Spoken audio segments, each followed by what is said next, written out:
super talented, future GOAT of this whole entire division. It's no longer like UFC fighters are the best in the world. He's the best in the world, so they gotta come see this guy. Usman Nurmagomedov just walked into the final fight of his PFL contract and left absolutely no doubt about where he belongs next. A brutal first-round knockout, a perfect 22-0 record intact, and a message sent to every organization watching, including the one he's been linked to for years. The fight itself started cautiously, with both undefeated men feeling each other out early. Colgan, a genuine wrestling powerhouse who entered the cage at 13-0, gave Nurmagomedov real reason for early hesitation, but roughly 4 minutes into the round, everything changed in an instant. Nurmagomedov landed his signature question mark kick clean, rocking Colgan on the spot. He followed immediately with a massive right hand that put Colgan flat on the canvas. From there, Nurmagomedov closed the show with follow-up punches, forcing the referee to step in and wave off the fight at 3:42 of round 1 at UBS Arena in Elmont, New York. Watch the finishing sequence closely, and you can see exactly why this performance is generating so much attention beyond the win itself. Nurmagomedov controlled the pace of the entire fight, with sharp jabs, accurate body kicks, and disciplined footwork, forcing Colgan to search for openings, rather than ever creating consistent offense of his own. That's the pattern that's defined Nurmagomedov's entire unbeaten run. Methodical control that gradually breaks an opponent down until the finish arrives almost as a formality, rather than a surprise. It's worth noting the finish itself came from a slightly different sequence than the initial report suggested. Some accounts of the finish describe a head kick putting Colgan down first, followed by ground and pound to close things out, while others credit the question mark kick and right-hand combination as the decisive blow. What's consistent across every account is the outcome. Colgan simply had no answer once Nurmagomedov found his range, and the finish, however it's broken down blow by blow, left no ambiguity about who the better fighter was on the night. What makes this particular win carry extra weight is the timing. This was officially the final fight remaining on Nurmagomedov's current PFL contract, and he headed into New York without a new deal signed, effectively betting on himself heading into one of the biggest opportunities of his career. That context adds real significance to how emphatically he closed things out. This wasn't just a title defense. It was a statement performance delivered at the exact moment his future with the promotion, and potentially his future in the sport entirely, hung in the balance. That uncertainty has only intensified given everything happening around PFL as an organization right now.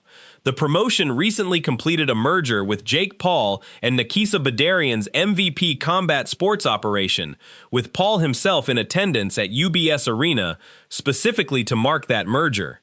Paul didn't hide his admiration for what he watched either. Despite the crowd booing when PFL commentator Dan Hardy invited him to speak, Paul made clear how impressed he was with Nurmagomedov's performance, offering genuine praise for a fighter widely regarded as one of the best pound-for-pound talents outside the UFC. That praise from Paul matters given his stated ambitions for the newly merged organization. Paul and his MVP partners have been public and direct about wanting to challenge the UFC's dominance in the sport heading into 2027, and a fighter with Nurmagomedov's perfect record and this kind of statement-making performance is exactly the caliber of talent that ambition depends on retaining. That creates a genuinely interesting tension heading into contract negotiations. PFL clearly wants to keep him as a centerpiece of their rebuilt promotion, but Nurmagomedov's name has been repeatedly linked to a potential UFC move for years, and a performance this dominant, delivered at precisely the moment his contract expired, only adds fuel to that speculation. It's worth understanding exactly why the "he's UFC ready" conversation carries so much weight around Nurmagomedov specifically, beyond just his unbeaten record. His younger brother is Islam Makhachev, the current UFC lightweight and welterweight champion, riding a 16-fight winning streak tied for the longest in UFC history. His cousin is Khabib Nurmagomedov, one of the most dominant and beloved champions the sport has ever produced. Usman has spent years building his own legacy, specifically outside that shadow, becoming PFL's undefeated lightweight champion and one of the most feared grapplers competing anywhere in the sport, completely independent of his family's UFC success.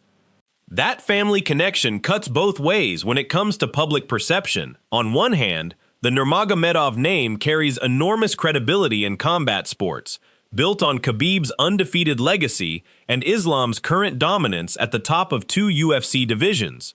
On the other hand, it's meant Usman has constantly faced questions about whether his own success would hold up to the same scrutiny if he made the jump to the world's biggest promotion, rather than simply being judged on his own 22-fight unbeaten resume. Performances like Friday night's knockout are exactly the kind of evidence that keeps tilting that conversation in his favor. That independence has made him something of a fascinating case study for MMA fans and analysts alike. He's not chasing his family's UFC legacy by proxy. He's built an entirely separate, equally dominant resume in a different organization, and questions about whether he could translate that dominance into the UFC's deeper talent pool have followed him for years.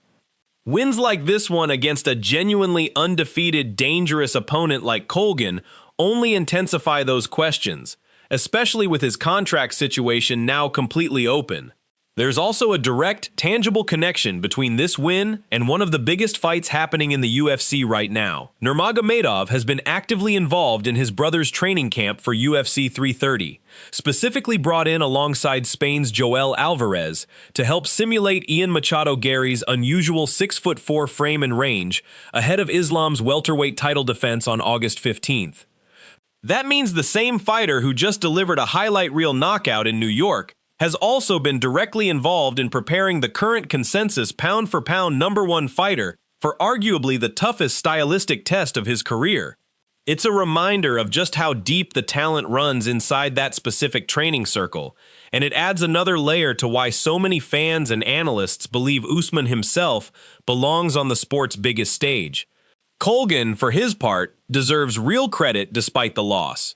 He entered this fight genuinely undefeated at 13-0, a legitimate wrestling threat who forced Nurmagomedov to work carefully rather than simply walking through him. This marks the first loss of Colgan's professional career, and while the finish was decisive, the tentative early rounds show he wasn't there to simply be an easy showcase opponent. Nurmagomedov had to actually solve a live, dangerous threat before the finish materialized, which only adds to how impressive the eventual knockout looked once it arrived. This win also extends Nurmagomedov's title reign to a third consecutive successful defense since becoming PFL lightweight champion back in 2025, following a submission win over Alfie Davis back in February.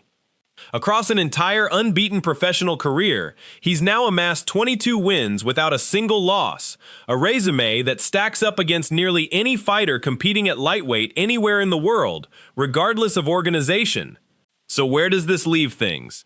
Nurmagomedov walks away from PFL New York as arguably the single hottest free agent in all of MMA, riding a perfect record, a statement knockout, and genuine praise from one of the sport's most influential new stakeholders in Jake Paul. PFL, freshly merged with MVP and publicly declaring war on the UFC's dominance, has every incentive to lock him down as a franchise cornerstone. The UFC, meanwhile, continues to be linked to a fighter whose family name and personal resume would make him an instant, credible addition to their already stacked lightweight division. Whatever happens next in these negotiations, one thing is completely clear after Friday night in New York. Usman Nurmagomedov isn't just knocking on the door of the sport's biggest stage anymore. He's kicking it down, one devastating first-round finish at a time. What's your take? Does this performance mean it's finally time for Usman Nurmagomedov to make the jump to the UFC? Or does PFL's new MVP-backed direction give him a better path forward staying exactly where he is? It's rare to see a fighter deliver a performance this decisive at the exact moment his contract situation is this uncertain. And that timing alone guarantees this story is going to keep developing over the coming weeks, regardless of which promotion ultimately wins out. Let us know in the comments, and subscribe for more coverage as this free agency situation develops.